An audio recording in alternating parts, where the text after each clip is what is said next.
everyone. Myself Umidwa. So basically, this is our first lecture on the subject economics of class 11. Okay. So how's the Josh? Hi. Okay, great. अगर हम class 11 की बात करते हैं, class 11 में economics में दो बुक्स हैं हमारे पास. One is micro economics, another one is stats. और कुछ स्कूल में अगर सीबीएसई की डेटाबेस की बात करते हैं हम, तो फिर कुछ स्कूल में स्टैट्स की जगह क्या है, इंडियन है. वो बात की बात है. अभी जो हम आज डिस्कस करेंगे, आज का हमारा टॉपिक होगा माइक्रो इकोनॉमिक्स का, जिसमें कि फर्स्ट टॉपिक हमारे पास है introduction to micro economics. So let's start. सबसे पहले जो टर्म्स आएंगे हमारे पास, वो बेसिक टर्म्स है हमारे पास, जो हमारी 11th प्लस 12th दोनों में ही काम आएंगे और हम डेली बेसिस पे सुनते भी हैं. तो let's start. First term is economy. What do you mean by economy? And economy is a system which provide people means to work and earn a living. अरे भाई कुछ भी समझ नहीं आया, सब कुछ सिर के ऊपर से गया. चलो भाई अभी दोबारा समझाते हैं. एंड इकोनॉमी क्या है? एक सिस्टम है जो प्रोवाइड करता है पीपल को means to work. Means to work मतलब काम करने के साधन, ठीक है, जिससे कि हम कुछ अर्न कर सके, कुछ हमें पैसे इनकम हो सके, तो उसको क्या कहेंगे हम? इकोनॉमी. ठीक है. So now I think it's clear. Okay. Next term जो हमारे पास आती है इकोनॉमिक्स. मैम आप इधर ऐसे इकोनॉमिक्स कर रहे हो, हमने भी सुना है. एक्चुअल में ये है क्या, इसमें हमें क्या पढ़ने को मिलेगा? चलो जी आज हम ये डिस्कस करते हैं. अगर मैं सिंपल टर्म्स में बात करूं तो इकोनॉमिक्स क्या है? Study of an economy is known to be as economics. Okay, कि भाई इकोनॉमिक की स्टडी करना वो क्या हो जाएगी? इकोनॉमिक्स. अब इसमें भी हम क्या सीखेंगे? जैसे कि भाई पैसों का लेन देन हो गया, ठीक है, और कंज्यूमर के टेस्ट प्रेफरेंस हो गए, कंज्यूमर की नीड्स हो गई, इन सब के बारे में स्टडी करना वो क्या हो जाएगा? इकोनॉमिक्स.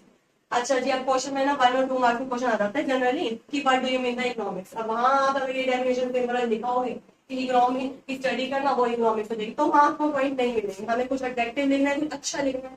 तो द एग्जैक्ट डेफिनेशन और सिंपल सोबर डेफिनेशन हमारी है the part of social science that deals with the use of scarce resources. Scarce resources here basically means what? जिस चीज की कमी है, शॉर्टेज है, ठीक है, तो उनसे डील करना कुछ इस तरीके से कि जो प्रोड्यूसर है और जो कंज्यूमर है दोनों ही सेटिस्फाई हो, दोनों ही खुश हो. ठीक है. अब प्रोड्यूसर कैसे खुश होगा? जब उसे मैक्सिमम प्रॉफिट मिलेगा. प्रोड्यूसर कुछ प्रोड्यूस कर रहा है तो वो कुछ तो इन रिटर्न चाहेगा. और अल्टीमेट गोल क्या होता है कि मुझे प्रॉफिट मिले. ठीक है भाई. और कंज्यूमर कैसे खुश होगा? कंज्यूमर खुश होएगा जब उसे मैक्सिमम सेटिस्फेक्शन मिलेगी. लो जी भाई, आज की मार्केट कैसी है? कंज्यूमर ओरिएंटेड है, तो कंज्यूमर को खुश करना तो भाई कंपल्सरी है. अगर आज कंज्यूमर खुश होगा तो दोबारा वो तुम्हारे पास ही आएगा. अब कंज्यूमर को मैक्सिमम सेटिस्फेक्शन हम कैसे प्रोवाइड करेंगे? वो कंज्यूमर को सेटिस्फेक्शन देने के लिए हमें प्रोडक्ट अच्छा देना, क्वालिटी वाइज अच्छा होना चाहिए, हमारा बिहेवियर अच्छा होना चाहिए, एंड सबसे इंपॉर्टेंट प्राइस रीजनेबल होना चाहिए, तभी कंज्यूमर हमारे पास आएगा. ठीक है. अब इसी डेफिनेशन में से ना बहुत सारे टर्म्स आ गए जो 1 मार्क के क्वेश्चन में पूछ ली जाती है. जैसे कि हमारे पास स्कार्स रिसोर्सेज से निकल के आ गई what do you mean bye scarcity. Scarcity क्या है? एक छोटा सा टर्म है और इंटरेस्टिंग भी है. आज की डेट में हम ये सिचुएशन फेस करते हैं. जैसे कि स्कार्सिटी में क्या है, आज की डेट में क्या है, ह्यूमन की नीड्स क्या है? अनलिमिटेड नेवर एंडिंग प्रोसेस हो गया ना ये, कि एक इच्छा खत्म होती है तो उसको दूसरी की लत लग जाती है, मुझे अब ये चाहिए. तो अनलिमिटेड है उसकी वांट्स. और हमारे पास रिसोर्सेज, हमारे पास सप्लाई कैसी है? कमी है, ठीक है, शॉर्टेज है. तो स्कार्सिटी बेसिकली क्या है? जब डिमांड ज्यादा है और सप्लाई हमारी कम है. Is a situation where demand is more than supply. Okay. अब नेक्स्ट जो टर्म हमने इनमें पढ़ी है वो है प्रोड्यूसर और कंज्यूमर. अगर सिंपली हम बोले तो प्रोड्यूसर क्या है? जो कुछ को प्रोड्यूस करता है और इन रिटर्न से कुछ प्रॉफिट हो जाता है, वो क्या हो गया? प्रोड्यूसर हो गया. और कंज्यूमर क्या है? जो हमारे को भाई गुड्स एंड सर्विसेज परचेज करता है और इन रिटर्न पैसे देता है, तो वो कंज्यूमर है. आज से पहले हमने यही देखा था, डेफिनेशन यही है. लेकिन कुछ अगर हमारे को अट्रैक्टिव वे में लिखना है, एक 1 मार्क पे क्वेश्चन पूछ लिया जाए तो हम कैसे डिफाइन करेंगे? Consumer is an economic agent. वो एक क्या है? Economic agent. Very good word. An economic agent who buys goods and services to satisfy their goals. जो गुड्स सर्विसेज को खरीदता है अपनी इच्छाओं की पूर्ति करने के लिए, अपनी इच्छाओं को पूरा करने के लिए, वांट्स को सेटिस्फाई करने के लिए, तो वो क्या हो जाएगा? कंज्यूमर. ओके. अब नेक्स्ट जो टर्म है ये प्रोड्यूसर है. ये प्रोड्यूसर क्या है? Who produces goods and services. अब क्यों प्रोड्यूस करेगा? Ultimate goal generation of income, पैसे के लिए, रोकने के लिए. Who produces goods and services for generation of income. Okay. अब जो हमारे से क्वेश्चन पूछा जाता है मोस्टली, अब ये इकोनॉमिक्स में हमारे सुनने को मिलेगा आगे, अपॉर्चुनिटी कॉस्ट.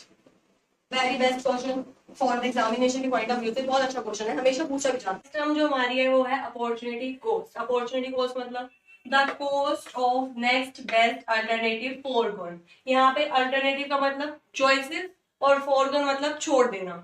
जब हमारे पास बहुत सारे ऑप्शंस होते हैं तो हम क्या करते हैं, एक ऑप्शन लेते हैं और कुछ हमारे ऑप्शन हमारे हाथ से छूटते हैं। जो हमारे हाथ से छूट रहा होता है वही क्या है, अपॉर्चुनिटी कॉस्ट। एग्जांपल ले लो, जैसे कि मैं अपना एग्जांपल दूं, मेरे पास 2-3 ऑप्शन है। सपोज मान के चलो कि भाई एक ऑप्शन है कि मुझे कहीं पे रह के टीच करना है, किसी के अंडर रह के, जहां पे मुझे 20 to 25,000 स्केल मिल रहा है। दूसरा ऑप्शन है कि मुझे कहीं पे अंडर नहीं रहना, मेरे को अपना ही स्टार्ट करना है, जहां मुझे 40 to 50 का अराउंड मेरे को स्केल मिल जाएगा स्टार्टिंग में। ठीक है भाई।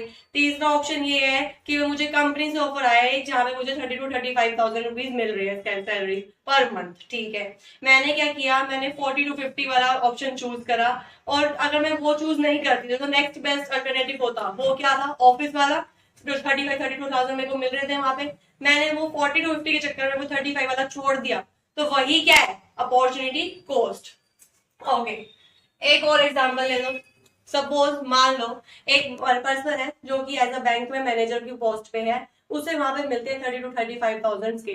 ठीक है, और दूसरा ऑप्शन उसके पास, कई हमारे पास ऑप्शन आ गए उसके पास, एक ऑप्शन उसके पास आया कंपनी से ही 30 to 35,000 उसको वहां से मिल रहे थे।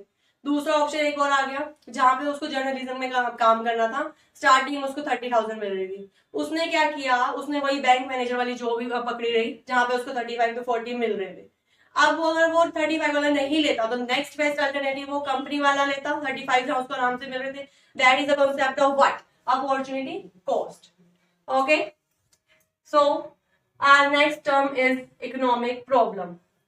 Problem related to allocation of resources. अब क्या एलोकेशन मतलब डिस्ट्रीब्यूशन। अब रिसोर्सेज कैसे है, हमारे पास लिमिटेड है और हमारी नीड्स कैसी हैं, नेवर एंडिंग, एक के बाद एक हमारी नीड्स बढ़ती रहती है। ठीक है, तो यही हमारी इकोनॉमिक प्रॉब्लम। ठीक है, रीजंस क्या है, one of main reason is scarcity, demand ज्यादा सप्लाई कम। अनलिमिटेड वांट्स, हमारी जो नीड्स है वो बढ़ती चली जाती है। और अल्टरनेटिव यूजेस, एक ही रिसोर्स को हम कहीं कहीं पर्पस के लिए यूज कर लेते हैं, इसलिए हमारे एक ही चीज के बहुत सारे यूजेस हो गए, रिसोर्सेज कम यूजेस बहुत ज्यादा, तो क्या हमारे पास इकोनॉमिक प्रॉब्लम अराइज हो जाती है। ठीक है, सो इकोनॉमिक प्रॉब्लम क्या है, problem related to allocation of resources. ठीक है, इसके रीजंस की बात करें, scarcity of resources, unlimited wants, alternative uses. Okay, so our last term is branches of economics. Economics की बेसिकली 2 ब्रांचेस है, one is micro economics, another one is macro economics. Micro और macro, इसमें सिर्फ एक ही letter का difference है, जो हम गए आई और ए, और सारा के ही इसी का है। आई स्टैंड फॉर इंडिविजुअल और ए स्टैंड फॉर एग्रीगेट ग्रुप। ठीक है, अब हम बात करें इसकी डेफिनेशन की, तो माइक्रो इकोनॉमिक्स क्या है, is that branch of economics that deals with economic problem, economic problem से डील करती है ऑफ एन इंडिविजुअल, एक पर्टिकुलर सिंगल इंडिविजुअल की। ठीक है, मैक्रो इकोनॉमिक्स क्या है, जो डील करती है economic problem of an economy की एज होल, पूरे ग्रुप की, पूरी इकोनॉमी की जो प्रॉब्लम डिस्ट्रीब्यूट करेगी, जिससे डील करेगी, तो वो क्या है, मैक्रो इकोनॉमिक्स। ओके, अब एग्जाम में क्वेश्चन आ जाता है इन दोनों के बीच में डिफरेंस, मोस्टली पूछ लिया जाता है। तो डिफरेंस क्या है, पहला डिफरेंस तो मीनिंग का ही हो जाएगा। सेकंड डिफरेंस हम ये ले सकते हैं, I stand for individual, A stand for aggregate. Okay, एक और डिफरेंस है, जो माइक्रो इकोनॉमिक्स है इसका अदर नेम होता है प्राइस थ्योरी, और मैक्रो इकोनॉमिक्स जो है उसका अदर नेम होता है इनकम थ्योरी और एम्प्लॉयमेंट थ्योरी। ठीक है, जब हम माइक्रो इकोनॉमिक्स को पढ़ेंगे तो मैक्रो के जो वेरिएबल्स होंगे उसको हम कांस्टेंट, उसको नहीं छेड़ना, वो कांस्टेंट रहेंगे। और सेम अगर हम मैक्रो इकोनॉमिक्स पढ़ेंगे तो माइक्रो के जो वेरिएबल्स होंगे वो कांस्टेंट। ठीक है, ये कुछ 4 डिफरेंसेस है जो हमारे से मोस्टली एग्जाम में पूछ ले जाते हैं। So let's end this session, thank you. तो दीज आर सम क्वेश्चंस जो पहले आप लोगों को ट्राई करने हैं, and then afterwards next class में हम ये पहले क्वेश्चंस को डिस्कस करेंगे, उसके बाद हमारे कुछ थोड़े बहुत टॉपिक्स रह गए हैं, वो कंप्लीट करके हमारा ये चैप्टर कंप्लीट हो जाएगा। So thanks for watching, bye bye.